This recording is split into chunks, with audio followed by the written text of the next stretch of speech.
Mula set design hanggang sa kasuotan ng mga cast ng MMFF entry na The Kingdom, masusing pinag-aralan ayon kay Bossing Vic Soto ang tattoo sa kanyang katawan sa karakter na Lakan. Inaabot ng 4 na oras ang paglalagay. Nasa frontline ng balitang yan, si Laila Pangilinan. In your remaining days as ruler, what more do you wish to gain? Isipin ng isang bansang tinatamasa ang kasarinlan dahil kailan may hindi nasakop ng dayuhan.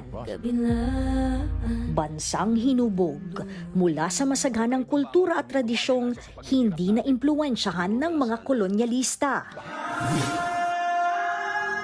Iyan ang matutunghayan sa kaharian ng kalayaan. Uuwi ka na mag-iisip na ano ba talagang pwedeng nangyari sa buhay natin mga Pilipino if we were not conquered. Yung makikita natin sa screen, yun na yung parang combination ng napag-aralan namin as truthful historical fact at yung mga what if na dinesign na namin.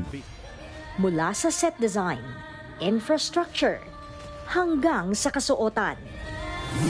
Lahat ay masusing pinag-aralan para maisalamin ng wasto ang kaharian ng kalayaan.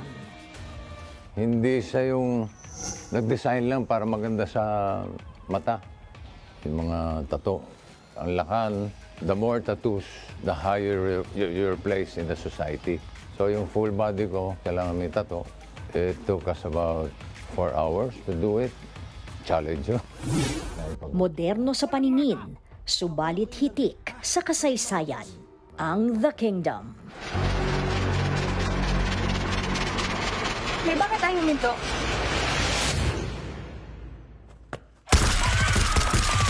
Ikaw ang aking katiwalang binasbasan. Ang pelikulang handog ng MQuest Ventures, APT Entertainment at MZTV Productions bilang official entry sa 2024 Metro Manila Film Festival.